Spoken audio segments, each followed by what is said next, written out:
अगदी जलद व अचूक बातम्यांसाठी पाहत रहा महामीडिया 24 सदैव तत्पर। राधानगरी तालुक्यातील तिटवे येथे उघड्यावर सुरू असलेल्या 3 पाणी जुगार अड्ड्यावर कोल्हापूर स्थानिक गुन्हे अन्वेषण शाखेच्या पथकाने धाडसी कारवाई केली आहे।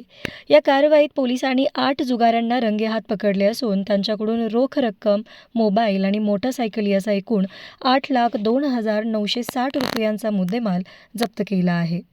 मिळालेल्या माहितीनुसार तिटवे येथील अरविंद बुजरे यांच्या शेताजवळ काही लोक एकत्र येऊन जुगार खेळत असल्याची गोपनीय माहिती LCBला मिळाली होती। या माहितीच्या आधारे पोलिसांनी सापळा रचून शनिवारी छापा टाकला।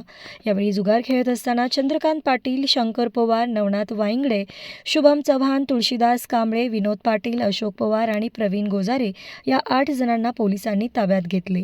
पोलिसांनी केलेल्या या कारवाईत 67,180 रुपयांची रोकड, 5 मोबाईल हँडसेट, 9 मोटारसायकली आणि जुगाराचे साहित्य जप्त करण्यात आले आहे।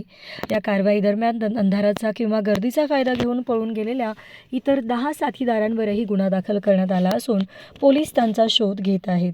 अटक करण्यात आलेल्या 8ही संशयितांना पुढील कायदेशीर कारवाईसाठी राधानगरी पोलिसांच्या ताब्यात देण्यात आले आहे।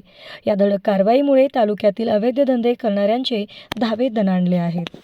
तर मग चला सबस्क्राइब करायला विसरू नका महामीडिया 24 न्यूज चॅनलला। महामीडिया 24 सदैव तत्पर।